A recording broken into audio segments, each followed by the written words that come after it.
Sesaat lagi Anda akan menyaksikan pemberitaan firman Tuhan yang tentunya akan menambah iman kita dan memberkati serta mengubahkan setiap kehidupan kita. Tuhan Yesus memberkati.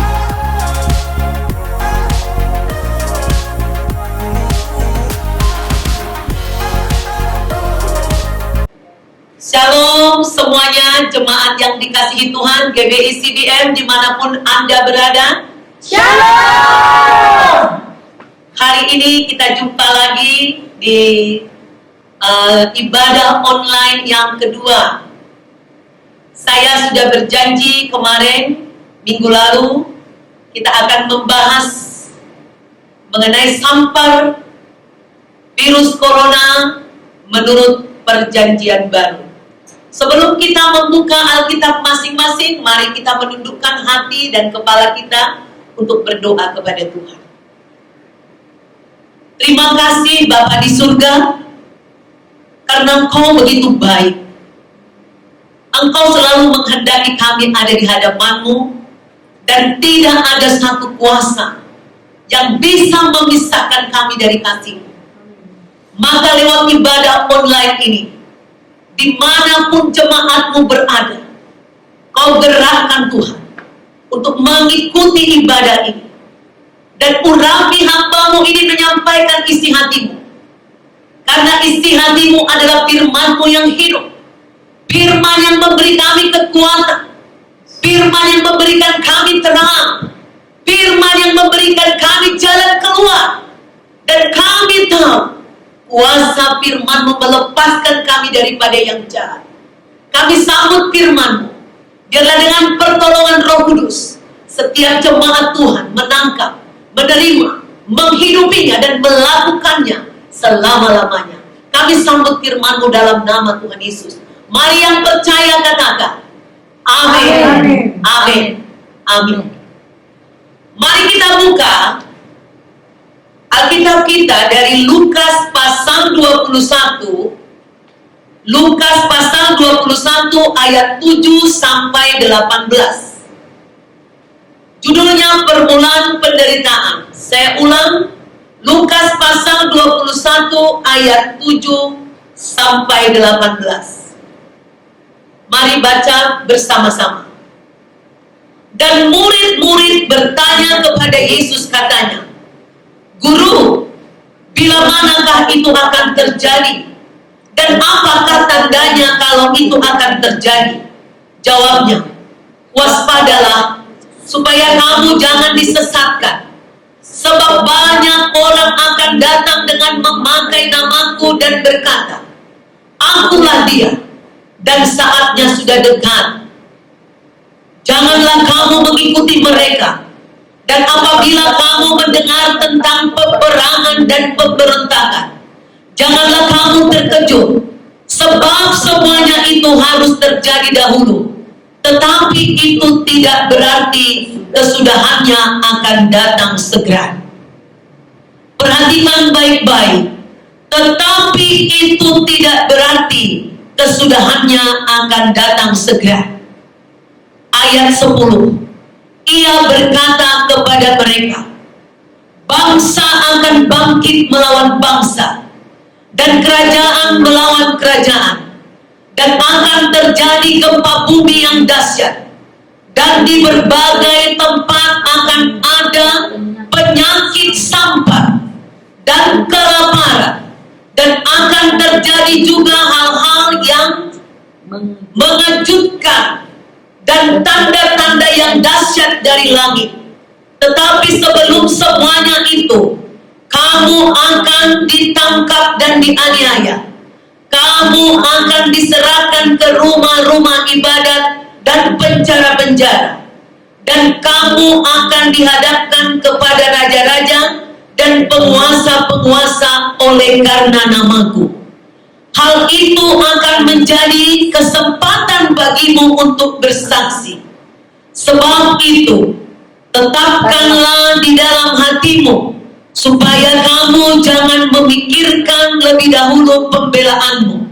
Sebab aku sendiri akan memberikan kepadamu kata-kata hikmat, sehingga kamu tidak dapat ditentang atau dibantah lawan-lawanmu, dan kamu akan diserahkan juga oleh orang tuamu, saudara-saudaramu, kaum keluargamu, dan sahabat-sahabatmu. Dan beberapa orang di antara kamu akan dibunuh, dan kamu akan dibenci semua orang oleh karena namaku. Tetapi tidak sehelai pun dari rambut kepalamu akan hilang. Kalau kamu tetap bertahan, kamu akan memperoleh hidup.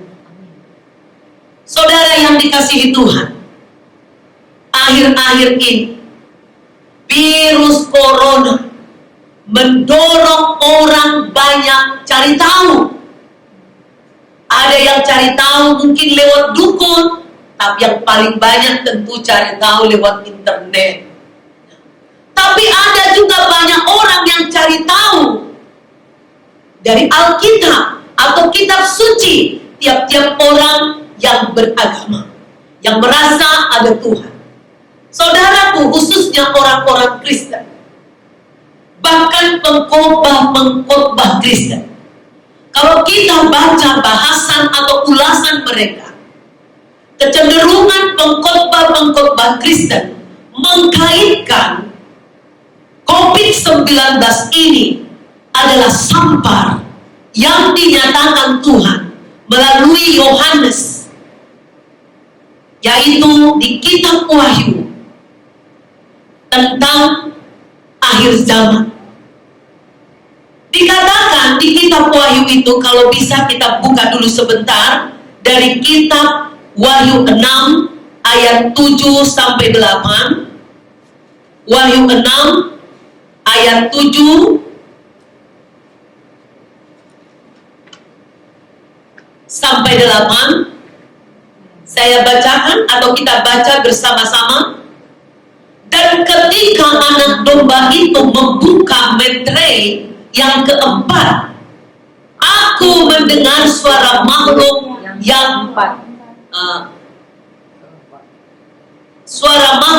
keempat berkata, "Mari."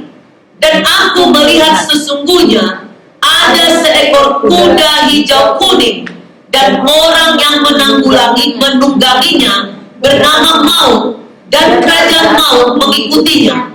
Dan kepada mereka diberikan kuasa atau seperempat dari bumi untuk membunuh dengan pedang, dan dengan kelaparan, dan sampar, dan dengan binatang-binatang buas yang di bumi.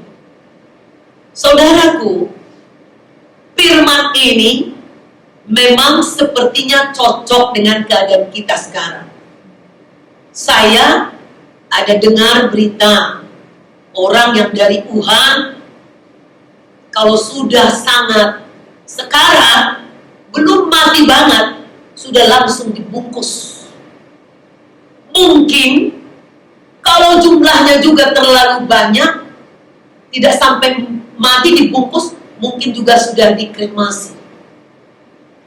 Di sini dikatakan di Wahyu ini bahwa juga akan ada binatang-binatang buas. Artinya binatang buas bisa serupa seperti burung pemakan bangkai. Kalau orang sudah mati kebanyakan tidak bisa lagi dikubur, bisa mendatangkan binatang-binatang buas. Saudaraku, tidak semudah itu kita menyatakan bahwa sampar yang terjadi sekarang ini adalah penggenapan nubuat dari kitab Wahyu ini. Kenapa? Karena dikatakan tadi, seperempat bumi mengalami sampar kelaparan dan banyak mayat. Kalau sekarang jumlah daripada penduduk bumi di atas 8 miliar, bukan 8 ember ya, 8 miliar. Berarti kalau seperempat itu kira-kira 2 miliar lebih. Sekarang kalau kita lihat, Wuhan sekarang ini sudah mulai pulih. Bahkan para dokter, para medis dari Wuhan sudah banyak yang dikirim ke Italia sedang terpuruk gara-gara virus ini. Saya percaya bahwa ini akan cepat berlalu juga. Amin. Dan ini menjadi doa kita. Amin. Alkitab sudah memperingatkan kita. Jangan mudah menyatakan, oh ini sudah kesudahannya akan datang segera. Alkitab sudah mengingatkan kita. Kita bisa mendengar tentang peperangan. Mungkin ketika ada peperangan, perang dunia pertama, dunia kedua, mungkin orang-orang Kristen dulu juga berpikir, wah ini sudah mau akhir zaman. Di zamannya Paulus pun, sampai Paulus mengatakan bahwa apabila kamu belum menikah, anggaplah seolah-olah kamu tidak perlu menikah. Karena waktu Tuhan sudah sangat dekat. Ini bisa didorong oleh rasa kerinduan atau percaya kepada kedatangan Tuhan yang kedua kalinya. Tetapi Alkitab menjelaskan ada banyak tanda-tanda yang akan mendahului kedatangan Tuhan Yesus yang kedua kali. Memang salah satunya adalah sampai. Tapi ingat, 1/4 dari bumi akan mengalami ini. Oleh karena itu saudaraku, saudara harus ingat, sampar sudah selalu ada dari zaman perjanjian lama. Sudah kita bahas minggu yang lalu. Sampar bukan di luar kehendak Tuhan. Sampar bukan mau-maunya setan saja. Memang sampar bisa mengenai manusia karena manusia berdosa, karena pelanggaran-pelanggaran yang jahat yang dilakukan manusia di hadapan Tuhan. Minggu yang lalu sudah sempat saya bukakan kepada saudara bahwa Tuhan yang kita sembah, Tuhan yang disembah Abraham, Ishak dan Yakub atau Israel, adalah Tuhan YHWH yang mengatakan dirinya adalah aku. Dialah Tuhan pencipta langit dan bumi. Dan Tuhan ini mengutus nabi-nabi, khususnya Nabi Musa, untuk memberikan suatu aturan hidup, aturan hukum kepada manusia. Karena apa? Tuhan pencipta kita itu adalah Tuhan yang memiliki moralitas tertinggi. Tuhan yang memiliki etika. Dia menghendaki umat manusia menjadi serupa dengan anaknya yang tunggal, yaitu Yesus Kristus. Tidak ada dosa. Dan kita tahu, Alkitab mengatakan bahwa semua manusia sudah jatuh ke dalam dosa, sudah berbuat dosa. Tetapi ada Yesus Kristus, anaknya yang tunggal yang diutus ke bumi untuk menyatakan bahwa manusia bisa hidup tanpa dosa. Maka sebelum itu terjadi, dia peringatkan, Tuhan Yesus sudah datang, tapi masih manusia banyak melakukan dosa. Seakan-akan manusia tidak sanggup mengalahkan keinginan dagingnya, tidak sanggup menyangkal nafsu duniawi, sehingga kecenderungan manusia, sekalipun dia orang percaya, menyerah kepada daging. Walaupun mulutnya mengatakan, aku percaya Tuhan, aku mengasihi Tuhan, tetapi tindakan tiap-tiap orang percaya cenderung hidup di bawah kuasa dosa, di bawah nafsu daging. Oleh karena itu saudaraku, iblis tahu persis bahwa setiap kali manusia berdosa, terbuka pintu bagi pekerjaan setan untuk menyakiti, untuk menyengsarakan. Karena Yesus sudah berkata bahwa iblis adalah pencuri, perampok, pembinasa. Dia adalah penipu manusia. Maka iblis akan memanipulasi pikiran kita, mengatakan kalau kita berdosa, padahal dia sendiri mendatangkan kutuk kepada manusia, mengirim penyakit kepada manusia, supaya manusia binasa, Supaya manusia sebenarnya tujuan dari setan adalah supaya manusia itu mengutuki Tuhan. Supaya manusia itu kehilangan kepercayaan kepada Tuhan. Dan bodohnya manusia, seringkali dia hanya lebih percaya kepada bisikan setan yang di pikirannya. Dia tidak tertarik untuk mencari Tuhan. Kalau orang sakit sampar saat ini, segala biaya dikeluarkan untuk membeli antibakteri, anti kuman, mulai dari sabun, segala-galanya. Orang mengeluarkan dana yang besar, mencari dokter yang hebat, mencari rumah sakit yang terhebat. Kalau enggak karena lockdown, orang keliling ke Amerika kemana, mengeluarkan ratusan juta atau miliaran demi pengobatan bebas dari virus corona. Tapi nyatanya Amerika pun mengalami hal yang sama. Mereka juga banyak mengalami korban jatuh.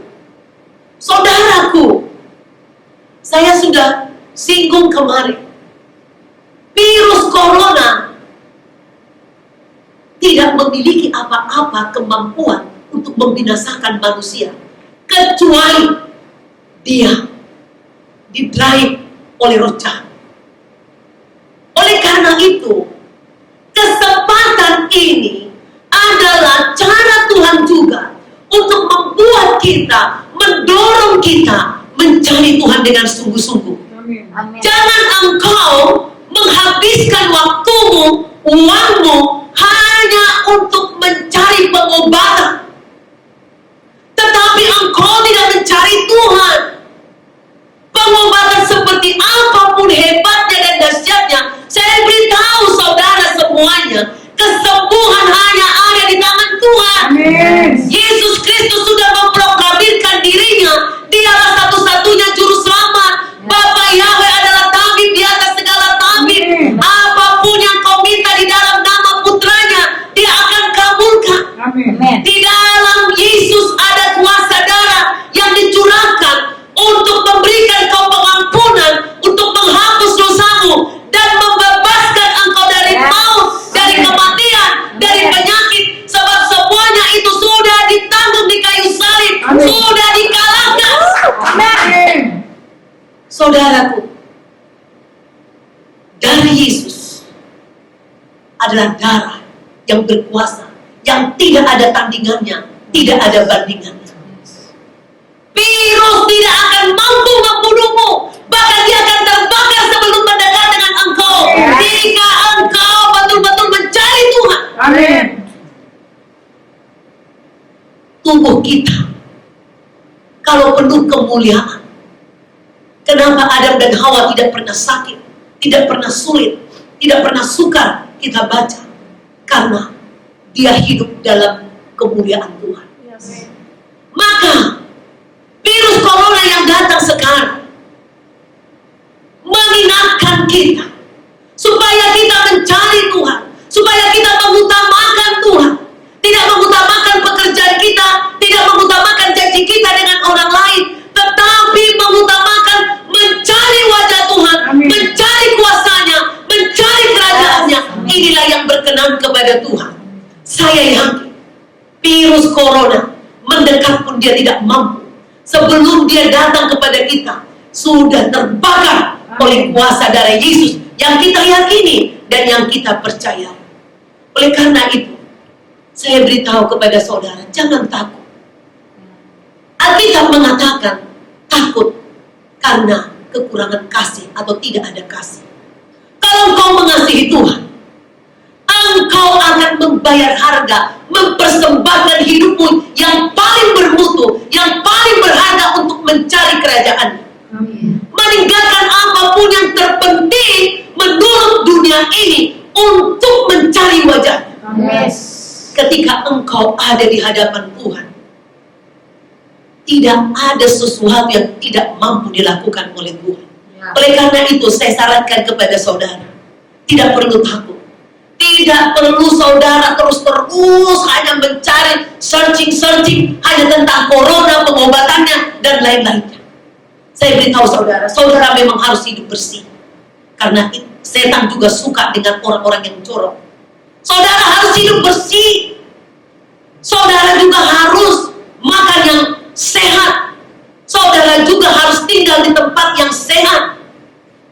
Tetapi lebih utama dari situ, rohanimu harus bersih. Amin. Hatimu harus bersih, pikiranmu harus bersih.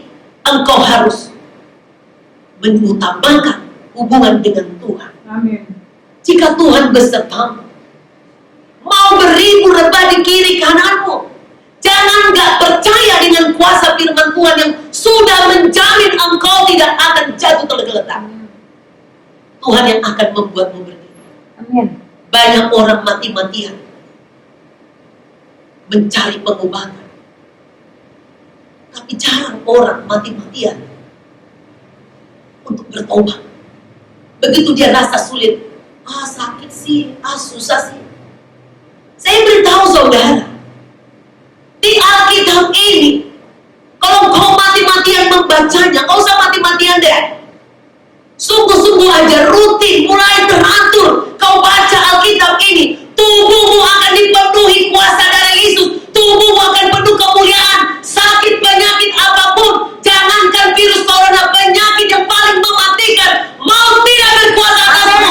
Sebab Tuhan sudah menjamin, tidak sehelai pun dari rambut kepalamu akan hilang. Amin. Sehelai rambut aja penting buat Tuhan tahu, apalagi nyawamu. Yes. Engkau sudah ditebus dengan darah Yesus. Amin. Maka tidak ada kuasa yang bisa merampas engkau dari tangan keselamatan daripada Tuhan kita. Amin. Oleh karena itu saya beritahu kepada saudara, jangan saudara hanya mencari pengobatan, tapi bertobat. Amin. Cari Tuhan, bertobat. Berikan dirimu, berikan hidupmu, berikan suatu harga yang mahal untuk menyenangkan hati Tuhan. Amin. Supaya engkau menjadi penyembah yang benar di dalam roh dan kebenaran, sehingga kuasa Tuhan tanpa kau minta pun sudah ada di dalam hidupmu. Amin. Apalagi engkau berdoa, apa yang kau ikat di bumi terikat di surga, apa yang kau lepaskan di bumi terlepas di surga. Kalau kau mengatakan corona tidak berkuasa atasku, kehidupan yang daripada Tuhan sudah ada padaku, maka itu akan berkuasa. Yes. Amin. Kita tidak cukup hanya dengan kata-kata. Perkatakan firman Tuhan setiap hari. Lakukan, hidupi, dan saksikan kepada banyak orang. Amin. Saudaraku, kami mendengar satu kesaksian yang mungkin nanti kami tayangkan minggu depan. Ada suami, istri, dan keluarganya sudah terkena corona. Dan ketika didoakan oleh salah satu pendoa kami, mereka melihat roh jahat bekerja di dadanya dan di kerongkongannya. Lalu diusir roh itu dan berangsur-angsur. Ibu ini sembuh dan bapak ini juga sembuh. Dan anak-anaknya Amin. bebas dari corona. Amin. Jangan gak percaya kuasa Tuhan. Dan kita juga sebagai jemaat Tuhan, sebagai juga warga yang baik di negeri ini, tentu kita juga bukan berarti dengan iman yang hebat. Jangan sampai kita menjadi batu sandungan buat saudara-saudara kita yang mungkin kurang beriman, yang tidak mengenal kuasa Yesus. Kita tetap stay at home, kita melakukan lockdown mandiri, supaya yang lain pun lewat doa kita berdoa di rumah kita. Lockdown bukan berarti kita tidur-tiduran, lebih banyak lagi bergumul dengan Tuhan. Amin. Lebih banyak lagi berdoa kepada Tuhan. Amin. Ingat, jangan habis-habisan untuk mencari pengobatan, tapi habis-habisan untuk melakukan pertobatan. Amin. Amin. Berikan kemuliaan pada Tuhan. Mari kita bersatu dalam doa. Saya tahu firman ini terlalu singkat, tetapi kuasa Roh Kudus Engkau akan menjamah setiap hati. Amin. Aku percaya kuasa firman dan kuasa darah-Mu. Tidak ada satu kuman, satu roh jahat, roh penyakit yang bisa bertahan dalam tubuh kami. Amin. Melalui ibadah online ini, saya mengangkat tangan saya, Tuhan, tanda aku percaya kepada kuasa darah-Mu. Amin. Supaya Engkau, Tuhan, mencurahkan darah-Mu kepada jemaat yang menonton khotbah online ini. Dan Engkau menyembuhkan mereka, menjauhkan mereka dari maut, dari celaka, dari roh-roh jahat, dari virus corona. Dan Amin. kesembuhan ilahi terjadi jika ada yang sakit. Amin. Dan tidak ada satupun yang kelaparan, sebab Engkau maha menyediakan. Dan aku berdoa kepadamu supaya melalui cuti bersama di seluruh pemerintahan atau pekerjaan, Tuhan, Engkau membuat hubungan kami semakin mesra, semakin dekat dengan Engkau dan sesama kami di dalam keluarga. Kami juga memberkati Bapak Presiden kami, Jokowi. Kami memberkati wakilnya Tuhan, Bapak Maruf. Kami memberkati para menteri. Kami memberkati Tuhan, Bapak Gubernur kami, Anies Baswedan. Dan kami memberkati semua aparat pemerintah di baik wali kota, kecamatan, baik kelurahan, RT, RW, segala sesuatu, seluruh pemerintahan kami berkati negeri ini. Kami berkati bangsa kami. Tuhan, kami percaya bangsa Indonesia adalah bangsa yang mengasihi Tuhan. Amin. Kami percaya Tuhan mengasihi bangsa ini. Yes. Tuhan memberkati bangsa ini. Terima kasih Bapak, terima kasih Bapak, terima kasih. Di dalam nama Tuhan Yesus, kami percaya Tuhan sudah dimuliakan di dalam bangsa ini. Haleluya. Yang percaya katakan amin. Amin. Saudaraku, jangan lupa kita akan ibadah online lagi pada Jumat Agung nanti tanggal 10 April. Jangan lupa, Jumat Agung 10 April 2020 tepat jam 12 kita akan memperingati hari wafatnya Tuhan Yesus Kristus. Dan Minggu Paskah lewat ibadah online tanggal 12 April 2020 akan kita peringati juga tepat jam 5 pagi. Silakan saudara beritahu saudara yang lain, keluarga saudara, handai Tuhan, untuk menyaksikan ada khotbah yang luar biasa tentang penyingkapan darah Yesus nanti pada Jumat Agung dan hari Paskah. Tuhan memberkati, sampai jumpa di ibadah online kita yang berikutnya. Dan haleluya.